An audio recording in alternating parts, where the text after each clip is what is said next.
اسی کانٹیکسٹ میں یہ جو اس وقت ملکی حالات ہیں اس کے اوپر بھی تھوڑی ڈسکشن کروں.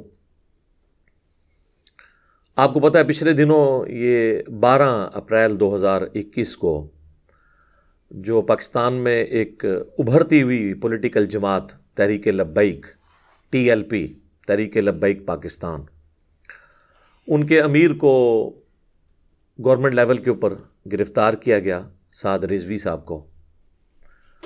اور اس کے بعد آپ نے 3-4 دن دیکھا ہے کہ ملک میں ریاست اور حکومت نام کی کوئی چیز ہمیں نظر نہیں آئی. جس طریقے سے پاکستانی عوام نے اس کو ریئیکٹ کیا اور اس کے اگینسٹ جس طریقے سے حکومت نے، جس طریقے سے ہماری گورنمنٹ نے اس کو رسپانس کیا، اور اس کا جو رزلٹ اب ہمارے سامنے ہے اور ابھی آنے والے دنوں میں ہمیں مزید بھگتنا پڑے گا، یہ ہمارے ملک کے لیے ایک الارمنگ سچویشن ہے. اور آپ کو پتہ ہے جب سے یہ خاکوں والا سلسلہ شروع ہوا ہے 2011 سے لے کے ابھی تک، اب تو 2021 چل رہا ہے، اپریل کا مہینہ، ان 10 سالوں میں کئی دفعہ یہ معاملات آئے اور میں نے مختلف اوقات میں اس کے اوپر ڈیٹیل ویڈیوز بھی ریکارڈ کروائی ہیں.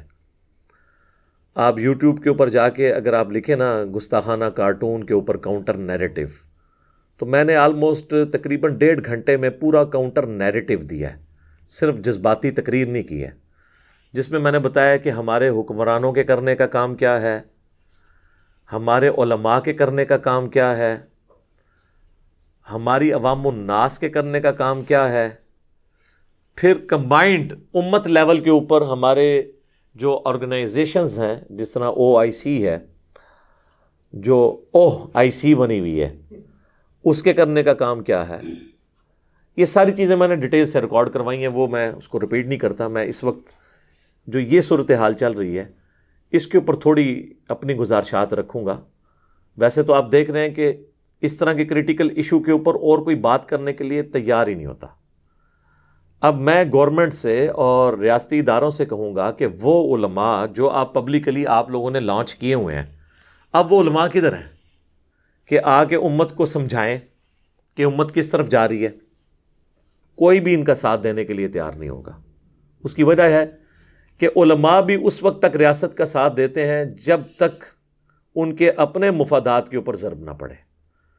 اب پبلک ڈائنامکس تو یہ ہے کہ عوام میں غصہ جو ہے حکومت کی اس ایکٹیویٹی کے خلاف ہے، لہٰذا کسی مکتب فکر کا عالم دین بھی اس وقت حکومت کے ساتھ کھڑا نہیں ہوگا.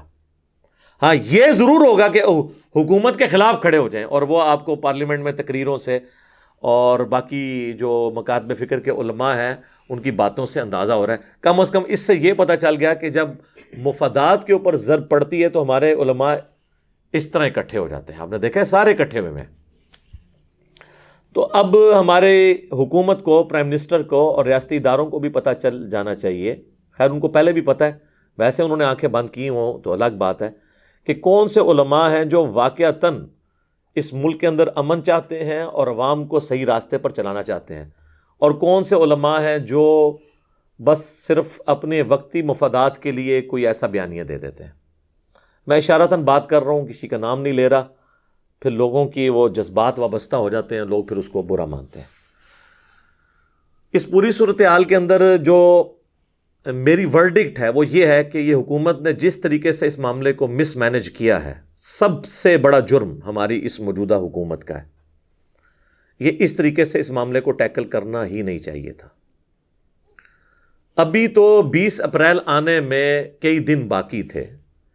ایک جسٹ اناؤنسمنٹ کے اوپر آپ 10 دن پہلے پریمپٹیو رائٹ کو یوز کرتے ہوئے کہ یہ ہو گیا تو پھر یہ ہو جائے گا، آپ ایک ایسی جماعت کے سربراہ کو گرفتار کر لیتے ہیں کہ جو مکتب فکر سب سے بڑا مکتب فکر ہے ایٹ لیسٹ پاکستان کے اندر.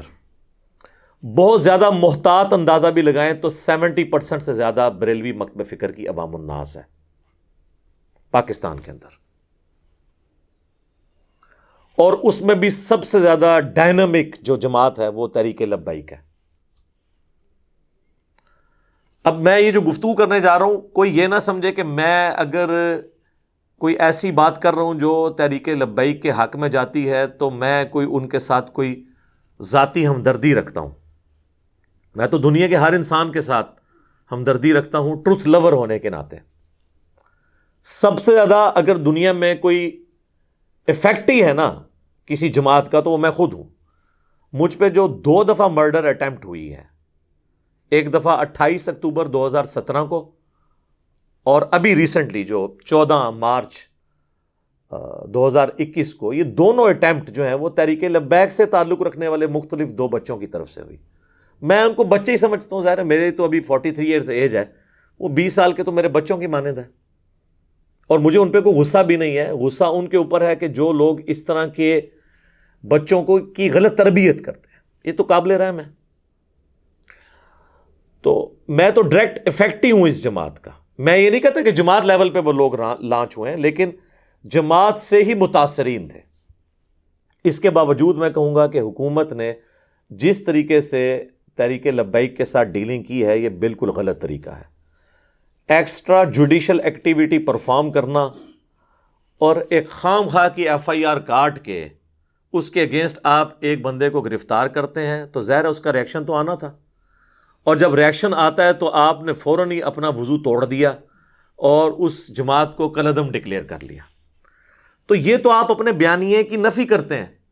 ایک طرف آپ کہتے ہیں کہ ہم نے تمام لوگوں کو قومی دھارے میں پولیٹیکل جماعت کے طور پر لے کر آنا ہے، نان اسٹیٹ ایکٹر نہیں ہونے چاہیے، بلکہ جو الیکشن کمیشن آف پاکستان ہے اس میں رجسٹرڈ ہونی چاہیے جماعتیں تاکہ قومی دھارے میں آئیں. جب کوئی جماعت قومی دھارے میں آتی ہے، الیکشن لڑتی ہے، پھر آپ اسے کالعدم بھی ڈکلیئر کر دیتے ہیں. تو کسی ایک جگہ تو آپ قائم رہیں. یہ دوگلی پالیسی تو نہیں چل سکتی. یہ اسٹیٹ اپنے دشمن خود پیدا کر رہی ہے اپنی غلط ایکٹیویٹیز کی وجہ سے. مجھے بتائیں جب بے نظیر بھٹو کی اسیسینیشن ہوئی تھی اس وقت 3 دن تک پاکستان میں کوئی حکومت نام کی چیز تھی؟ ٹرینوں کے ڈبے تک جلا دیے گئے، ATM مشینیں لوٹی گئیں، ریاستی ادارے کہیں نظر ہی نہیں آ رہے تھے. ملک انہوں نے حوالے کر دیا تھا عوام کے. اس سے تو بہت کم یہ سچویشن ہوئی ہے تحریک لبیک والوں کی. تو کیا اس کے بعد پاکستان پیپلز پارٹی کو کالعدم ڈکلیئر کر دیا گیا تھا؟ نہیں کیا تھا. تو تحریک لبیک پاکستان کو کالعدم کیوں ڈکلیئر کر رہے ہیں آپ؟ یعنی لوگوں کو مجبور کر رہے ہیں کہ وہ پولیٹیکل دھارے سے نکل کر اسلحہ ہاتھ میں اٹھا لیں. یہ جو چاند ایک ایکٹیویٹیز ہوگی کہ انہوں نے پولیس والوں کو پکڑ کے مارنا شروع کر دیا، یہ تو سارے پولیٹیکل لیڈرز کی ماننے والے بھی یہ حرکتیں کر دیتے ہیں، اور یہ آئے دن اس طرح کے واقعات ہوتے ہیں. اتنی جلدی آپ نے ڈیسیژن لیا، اور ڈیسیژن اناؤنس کرنے والے ہمارے جو وزیر داخلہ صاحب ہیں ان کو شرم بھی نہیں آئی ہے. یہ وہ وزیر داخلہ صاحب ہیں جو الیکشن جب لڑتے ہیں تو اس کے اوپر لکھا ہوتا ہے مجاہد ختم نبوت، اور یہ خود ان کی پرانی ویڈیوز بھی اب یوٹیوب کے اوپر آپ کو مل جائیں گی، لوگوں نے دوبارہ سے اپلوڈ کر دی ہیں، کہ جب اسی تحریک لبیک کے دھرنے 2017 میں چل رہے تھے تو اس وقت یہی آ کے ہمیں یہ بھاشن دیا کرتے تھے کہ تحریک لبیک کا ساتھ دیں، ختم نبوت کے اوپر ہم کسی کو اس طرح ڈاکہ نہیں مارنے دیں گے، یہ نہیں کرنے دیں گے، وہ نہیں کرنے دیں گے. اور آج وہی جماعت ہے اور آپ ان کا ایٹیچیوڈ دیکھ لیں. تو یہ تو کوئی طریقہ نہیں ہے کہ آپ دوغلی پالیسی رکھیں. اور ہم سٹون ایج میں تو رہ نہیں رہے ہیں. وہ پنجابی میں ایک محاورہ ہے کہ گل کہندی ہے تو منو منہ کٹ میں تینوں شہروں کٹاں گی. تو آج کل تو اس کا اگلا ورژن آ چکا ہے، یعنی بات کہتی ہے تو مجھے منہ سے نکال، میں تجھے شہر بدر کروا دوں گی. کیونکہ بات تو اب تو بات ریکارڈ ہو جاتی ہے، ویڈیو ریکارڈ ہو جاتی ہے. ہوں گل کہندی ہے تو منو منہ کٹ میں تینوں دنیا تو ہی باہر کٹ دیاں گی. ظاہر ہے جی وہ لوگ تو پھر جنت میں پہنچا دیتے ہیں نا دوسروں کو. تو اب تو کوئی شخص بھاگ نہیں سکتا، اس کے پرانے بیانات اسے ہانٹ کریں گے، ڈراتے رہیں گے. کیسے کوئی بھاگ سکتا ہے؟ اور یہاں پہ ہمارے ریاستی اداروں کو بھی چاہیے کہ جب وہ 2017 میں پیسے بانٹ رہے تھے فیض آباد کے اندر، اس وقت ان کو کبھی یہ خیال نہیں آیا تھا کہ کل کو یہ اس طریقے سے ایٹیچیوڈ ہمارے گلے بھی پڑ سکتا ہے. ہم تو اس وقت بھی کہہ رہے تھے کہ اداروں کا یہ کام نہیں ہے.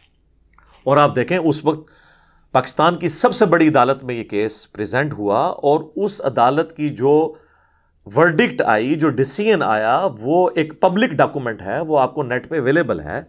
اس دھرنے کے اوپر جو جسٹس قاضی فائز عیسیٰ صاحب کا تھا ڈیسیژن، وہ انہوں نے کوئی ذاتی ڈیسیژن نہیں کیا تھا، ان کے پاس جو آئی ایس آئی نے خود اپنی رپورٹ جمع کروائی ہوئی تھی، آئی بی نے اپنی رپورٹ جو جمع کروائی تھی، چونکہ سپریم کورٹ تحقیقاتی ادارہ نہیں ہوتا بلکہ باقی ادارے اس کو اسسٹ کرتے ہیں، اور وہ ان کی جو معلومات ہے اس کی روشنی میں ڈیسیژن دیتے ہیں۔ تو یہ فائز عیسیٰ صاحب نے اپنا ڈیسیژن اپنی مرضی سے نہیں لکھا تھا، بلکہ ان ایجنسیز کی رپورٹس کے اوپر لکھا تھا کہ اس جو دھرنے کو کس کس نے سپورٹ کیا، اور اس کے اوپر انہوں نے گائیڈ لائنز دی تھیں کہ اس طریقے سے آپ چلیں، ورنہ کل کے لیے آپ کی یہ مصیبت کھڑی ہو جائے گی۔ اور دیکھ لیں، کوئی پہلے تو مصیبت کھڑی ہوتی تھی 15 20 25 سالوں کے بعد، یہ پاکستان میں پہلی دفعہ ہو رہا ہے کہ یہ ہسٹری فوراً ہی آ جاتی ہے، یعنی یہ آپ سمجھ لیں 4 سال ہی گزرے ہیں اور رزلٹ آپ کے سامنے آ گیا۔ جو بات اس وقت سپریم کورٹ نے کہی تھی کہ مستقبل میں یہ ہو جائے گا، وہ اس سے ورسٹ فارم میں ہو گیا۔ اور اب اگر آپ اس طریقے سے ان تحریکوں کو بین کریں گے تو یہ تو کوئی طریقہ نہیں ہے، یہ بالکل۔ اور میں آپ کو بتاؤں، اگر عدالتوں کے اوپر دباؤ نہ ہوا کسی ریاستی ادارے کی طرف سے یا پرائم منسٹر کی طرف سے، تو پہلی پیشی پہ یہ فارغ ہو جائے گی یہ پابندی جو انہوں نے لگائی ہے۔ یہ بالکل ناحق پابندی لگائی ہے، اور یہ ایکسٹرا جوڈیشل بھی ہے اور غیر آئینی بھی ہے۔ آئین میں پورا طریقہ لکھا ہوا ہے کسی جماعت کو قردم کرنے کا، یہ کیس پارلیمنٹ میں بھی نہیں آیا، اور یہ اس طریقے سے انہوں نے ڈیسیژن کر دیا، اور نہ یہ چلنا ہے۔ اور میں بالکل وارن کر رہا ہوں، اپنی طرف سے وارن نہیں کر رہا، ایز این ایکسپرٹ اوپینین یہ بتا رہا ہوں کہ اب ریاست جس مکتب فکر سے پنگا لے رہی ہے، یہ پنگا ویسا پنگا نہیں ہے جو باقی مکاتب فکر کے ساتھ ہے۔ آپ اگر یہ سمجھتے ہیں نا کہ آپ نے دیوبند کے ساتھ پنگا لیا اور اس کے ساتھ آپ سٹیبل ہو گئے کچھ عرصے بعد، جو لال مسجد میں جو ایک ڈکٹیٹر نے بدماشی کی تھی اور اس کی پاداش میں ہم کئی سال تک خودکش حملے بھگتتے رہے، یہ تو ضرب عضد اور رد الفساد کی برکت سے ملک میں کوئی امن آیا، اور نان سٹیٹ ایکٹرز کا جو معاملہ یہ ٹھپ ہوا، اللہ کا شکر ہے۔ تو وہ تو ایک دیوبندی مکتب فکر کے لوگ تھے، اور وہ بھی چند لوگ تھے، اس میں سے میجر پورشن تبلیغی جماعت کا تو آپ نکال دیں، جو دیوبند میں خیر کی علامت ہے۔ عقیدے کا اختلاف ہمارا ان کے ساتھ اپنی جگہ، بہرحال دیوبندی مکتب فکر میں خیر ہے تبلیغی جماعت، یہ نہ ہوتی تو یہ پورا مکتب فکر ہی جو ہے نا ایک سب سے وائلنٹ مکتب فکر تھا، کیونکہ آپ کو پتا ہے 80s کے اندر سنی شیعہ فساد میں اعلی کار یہی مکتب فکر بنا تھا، تو ان کو تو ٹیکل کر لیا۔ اہل حدیث تو ویسے ہی بہت تھوڑے ہیں، ان کو تو آپ چھوڑ دیں، وہ کسی کھاتے میں نہیں۔ اہل تشیع جو ہیں وہ بھی چونکہ اس اعتبار سے نان وائلنٹ نہیں ہوتے، ان کی آپ دیکھیں اتحاد بین المسلمین کی جتنی آپ کو تنظیمیں نظر آئیں گی وہ شیعہ کی، کیونکہ مائنورٹی میں، اس لیے وہ کوشش کرتے ہیں کہ اس طرح کے معاملات سے پیچھے رہیں۔ پیچھے بچ گئے بریلوی، جو سب سے نان وائلنٹ مکتب فکر رہا ہے، جنہوں نے کبھی کوئی اس طرح کی ایکٹیویٹی نہیں پرفارم کی ایز اے مکتب فکر۔ انڈیویجول کوئی شخص کرتا ہے، وہ تو 2 دفعہ میں بھی بھگت چکا ہوں مرڈر اٹیمپٹ، وہ ایک الگ بات ہے، لیکن ایز اے مکتب فکر یہ نان وائلنٹ ہے۔ اب یہ جو ایکٹیویٹی انہوں نے پرفارم کی ہے ٹی ایل پی پہ پابندی لگانے والی، اس کے بعد یہ پورا مکتب فکر وائلنٹ ہو جائے گا، اور یہ آپ دماغ سے نکال دیں کہ یہ صرف ٹی ایل پی کے رکن ہوں گے، نہیں، انڈکلیئرڈ پوری بریلوی مکتب فکر ان کے ساتھ کھڑا ہے۔ دیوبندیوں کے ساتھ لوگ ان کے اپنے بھی کھڑے نہیں ہوئے تھے لال مسجد کے بعد، لیکن ان کے ساتھ دعوت اسلامی بھی کھڑی ہوگی، الیاس قادری صاحب کی جماعت انڈکلیئرڈ کھڑی رہے گی، اور سب سے بڑے جو ان کے اس وقت مفتی اعظم ہے پاکستان کے، ان کے تنظیم المدارس کے ہیڈ مفتی مریب الرحمان صاحب، انہوں نے تو اسی وقت پریس کانفرنس کر دی اور انہوں نے اس کی مخالفت کی ہے۔ یہ سب کے سب لوگ اکٹھے ہو جائیں گے، اس لیے کہ یہ کاز اب ایسی آئی ہے جو یقیناً ہمارے ایمان کا حصہ ہے، یعنی کون انکار کر سکتا ہے؟ ناموس رسالت کے اوپر تو ہم اپنی جان دینے کے لیے تیار ہیں، یہ تو ہمارے ایمان کی بنیادیں ہیں۔ تو چونکہ بریلوی مکتب فکر نے اس چیز کو ایجنڈے کے طور پہ سامنے رکھا ہوا ہے، لہٰذا اب یہ کوئی نہیں دیکھے گا کہ اس کا تعلق ٹی ایل پی سے ہے یا دعوت اسلامی سے ہے یا منہاج القرآن سے ہے یا وہ نقشبندی ہے یا وہ قادری ہے یا وہ چشتی ہے یا سہروردی ہے یا وہ فلاں پیر کا مرید ہے، یہ گولڈے والی گدی کے ساتھ اٹیچ ہے، یا وہ جو ہے وہ سیال شریف کی گدی کے ساتھ اٹیچ ہے، یا وہ تونسا شریف والوں کے ساتھ اٹیچ ہے، یا وہ کوٹری والوں کے ساتھ اٹیچ ہے، وہ سب کے سب ایک ہوں گے۔ اور اس سے خطرناک بات یہ ہے کہ ہمارے ریاستی اداروں میں زیادہ تر تعداد خود انہی کی ہے، کیونکہ عوام جو ہی ہیں۔ تو میں کہتا ہوں اب پرائم منسٹر صاحب اور ہمارے آرمی چیف اور D G I S I جو ہے نا، مہربانی کر کے نا اپنا کھانا جو ہے نا وہ ٹفن میں اپنے گھر سے ہی لے کے آیا کریں۔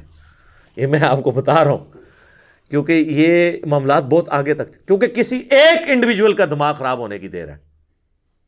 جس طرح آپ نے دیکھا پولیس والوں کو انہوں نے کیسے مارا ہے، اور وہ پولیس والے ان کے اپنے مکتب فکر کے ہی ہیں، زیادہ تر تو بریلوی ہیں بیچارے، اور وہ کہہ رہا ہے یہودی ایجنٹ ہے۔ ایک مسلمان دوسرے مسلمان کو کہہ رہا ہے یہودی ایجنٹ۔ اور سر اگر یہی پرائم منسٹر کے ہاؤس کے اندر جو مالی ہے اس کے دماغ میں اگر آ گیا کہ یہ میں جس کے یہاں پہ یہ درانتی کے ساتھ یہ کانٹ چانٹ کر رہا ہوں یہ یہودی ایجنٹ ہے، تو وہ درانتی پھر پرائم منسٹر کے گلے پہ ہی جا کے چلے گی۔ اللہ نہ کرے ایسا ہو، لیکن میں آپ کو بتا رہا ہوں کہ یہ انڈیویجول کا، چونکہ وہ اپنے ایمان کا حصہ سمجھ رہا ہوگا نا، یہ جو ممتاز قادری والی ایکٹیویٹی ہوئی تھی تو وہ اپنے ایمان کا حصہ اسے سمجھتا تھا نا۔ میں تو کسی بھی ایکسٹرا جوڈیشل ایکٹیویٹی کے حق میں نہیں ہوں، نہ کسی مولوی کی نہ کسی ریاستی ادارے کی۔ ایکسٹرا جوڈیشل ایکٹیویٹی اسلام میں حرام ہے، تو وہ ظاہر اپنے ایمان کا حصہ سمجھتے ہیں، ہر کوئی اپنے ایمان کا حصہ سمجھتا ہے۔ وہ تو واضح حدیث ہے بخاری اور مسلم دونوں میں کہ اللہ کے محبوب صلی اللہ علیہ وآلہ وسلم نے فرمایا تم میں سے کوئی بھی شخص اس وقت تک مؤمن ہو ہی نہیں سکتا جب تک کہ میں اسے اس کے ماں باپ اولاد سب لوگوں سے بڑھ کر عزیز نہ ہو جاؤں۔ اور اس کا کلائمیکس صحیح بخاری کی دوسری حدیث ہے جس میں سیدنا عمر نبی صلی اللہ علیہ وآلہ وسلم کے ساتھ چہل قدمی کر رہے تھے، اور حضور علیہ السلام نے محبت سے حضرت عمر کا ہاتھ اپنے ہاتھوں میں پکڑا تھا، تو حضرت عمر بھی تھوڑے فرینک ہو گئے اور انہوں نے کہا یا رسول اللہ اس دنیا میں سب سے بڑھ کر نا آپ مجھے محبوب ہیں سوائے میری اپنی جان کے۔ بالکل سچی بات کی، پہلے نمبر پہ تو انسان کی اپنی جان ہی ہوتی ہے نا۔ تو نبی علیہ السلام نے اچھا حضرت عمر یہ ایکسپیکٹ کر رہے تھے حضور کہیں گے واہ کیا بات ہے، میں تیرے بیوی بچوں سے بھی بڑھ کے تجھے عزیز ہوں۔ انہوں نے فرمایا عمر بلکہ تیری جان سے بھی بڑھ کے۔ ان کا یا رسول اللہ آپ مجھے میری جان سے بھی بڑھ کر عزیز ہے۔ تو آپ نے فرمایا اب عمر تیرا ایمان مکمل ہوا۔ اگر سیدنا عمر کا ایمان مکمل نہیں ہوتا، اپنی جان سے بڑھ کر حضور صلی اللہ علیہ وآلہ وسلم سے وہ محبت نہ کرنے لگ پڑے، تو ظاہر ہے ہم تو کسی لیول پہ ہی نہیں ہیں۔ یہ تو ایک بنیادی چیز ہے، تو اس کے اوپر تو کوئی کمپرومائز نہیں ہے، یہ تو بالکل ہمارے ایمان کی بنیاد ہے۔ بہرحال یہ جو کچھ یعنی جس طریقے سے حکومت یہ کر رہی ہے، میرا تو خیال ہے کہ فوراً سے پہلے جو ہے وہ مذاکرات کی طرف آنا چاہیے، اور اس پورے معاملے کے اندر کوئی ایسا راستہ اختیار کرنا چاہیے جس میں نہ عوام کا نقصان ہو، نہ ریاستی اداروں کا، اور نہ ہمارے ایمان کا۔ پہلے نمبر پہ تو ایمان ہے، پہلے ایمان ہے پھر پاکستان ہے، کیونکہ یہ پاکستان ہم نے اپنے ایمان کی بقا کے لیے لیا تھا، اور ان کو سمجھانے کی ضرورت ہے۔ یہ کوئی بیوقوف لوگ نہیں ہے کہ جن کو آپ سمجھا نہیں سکتے۔ اور مجھے بتائیں کہ جب ان کے بریلوی مکتب فکر کے اپنے وزیر نور الحق قادری صاحب، وہ وزارت مذہبی امور سنبھالے ہوئے ہیں، وہ سگنیچر کر رہے ہیں کہ جی ہم فرانس کے سفیر کو نکال دیں گے، وہ پارلیمنٹ کے ذریعے وہ جو کچھ کریں گے، یہ سگنیچر کرتے وقت ان کو یہ خیال نہیں آیا تھا کہ ہم پہ ایف اے ٹی ایف کی تلوار لٹک رہی ہے، اور یہ کیا پاسبل ہے کہ فرانس کے ساتھ ہم اس طریقے سے تعلقات کو توڑ کر پوری یورپین یونین کو اپنے جب خلاف کر لیں گے تو اس کا اینڈ رزلٹ کیا نکلے گا، اس وقت نہیں تھا ان کو پتا، اور اب یہ کہتے ہیں کہ جناب یہ ہو جائے گا، اس وقت نہیں تھا پتا۔ تو اب تو تحریک لبیک والوں کا پلڑا بھاری ہے اس اعتبار سے کیونکہ گورنمنٹ نے عہد کیا ہوا تھا، اور گورنمنٹ عہد نہیں توڑ سکتی۔ قرآن میں واضح اللہ تعالیٰ نے جو 10 کمانڈمنٹس نازل کیے ہیں نا سورہ بنی اسرائیل کے اندر، اس میں اللہ تعالیٰ نے ایک کمانڈ اس حوالے سے بھی بیان کی ہے۔ اعوذ باللہ من الشیطان الرجیم، بسم اللہ الرحمن الرحیم۔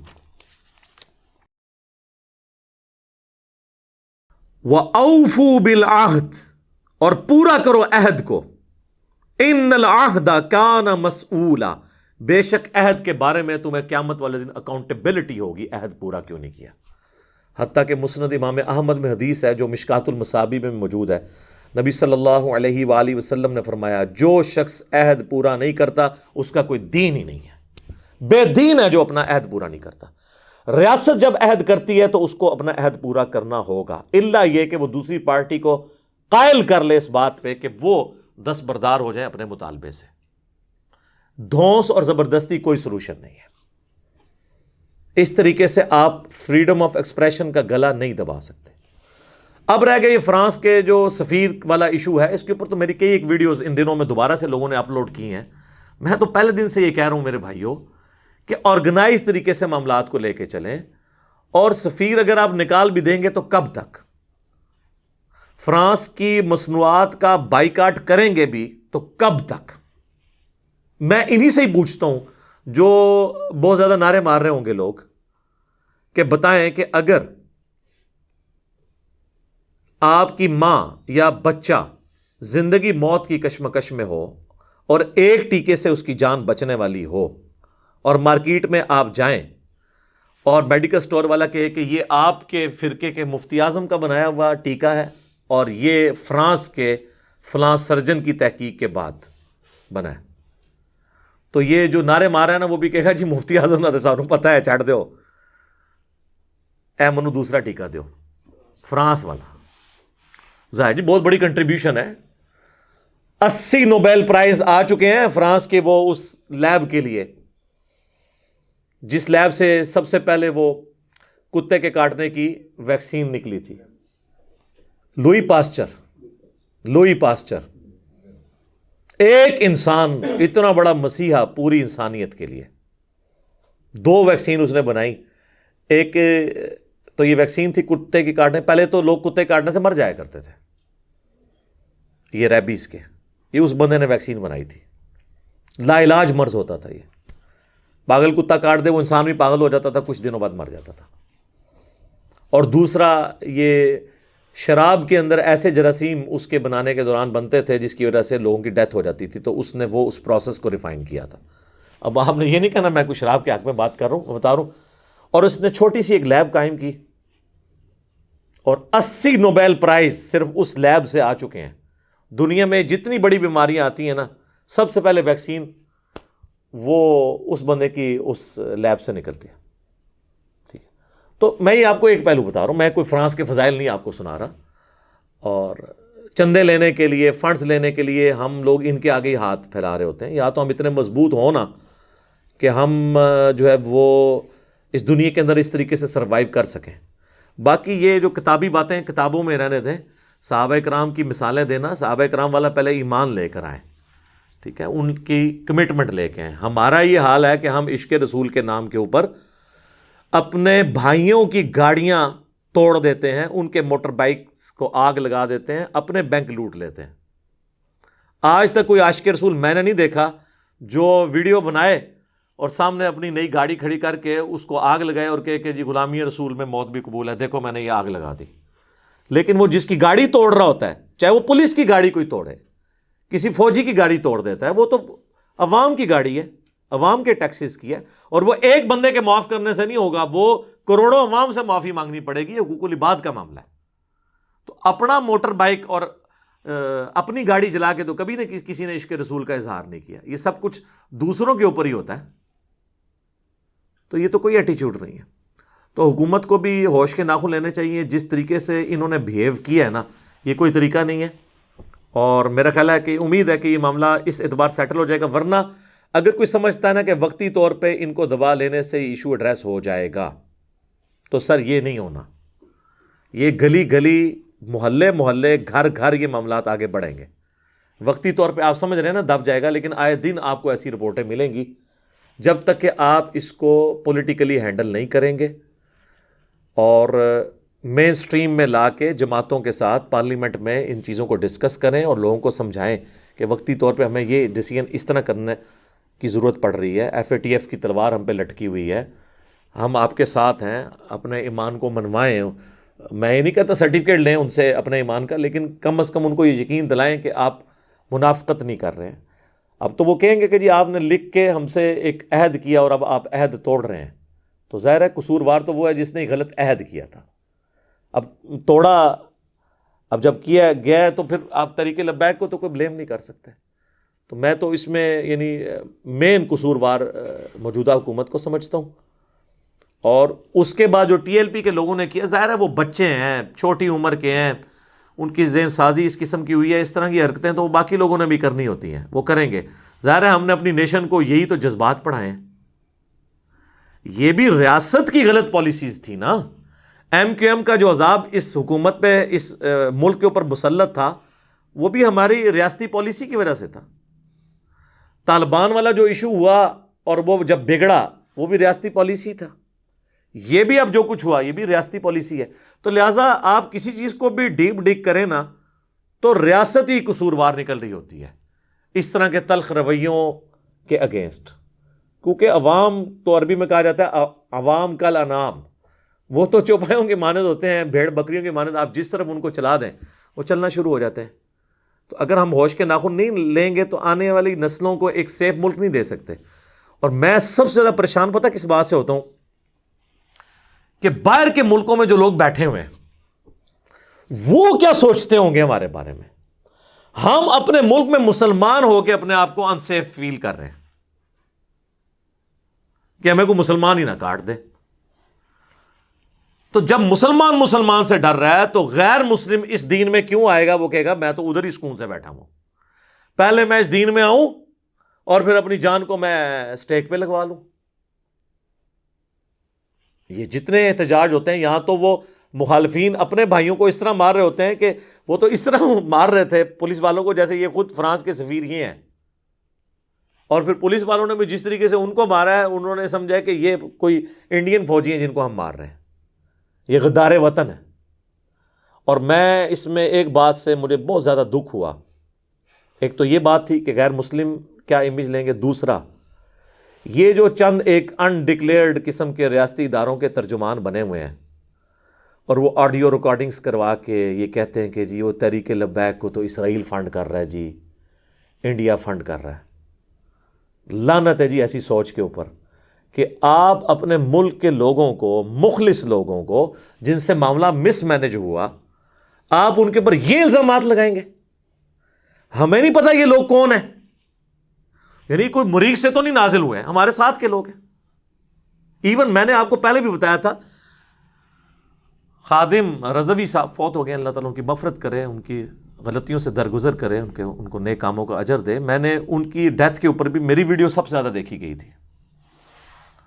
میں نے اس وقت بھی بات کی تھی کہ ان کے اخلاص میں کوئی شک نہیں ہے، ان کی زندگی فقر میں گزری ہے، انہوں نے اس تنظیم سے کچھ حاصل کر کے اپنے ایسٹس نہیں بنائے ہیں، درویشی کی زندگی ان کی گزری ہے۔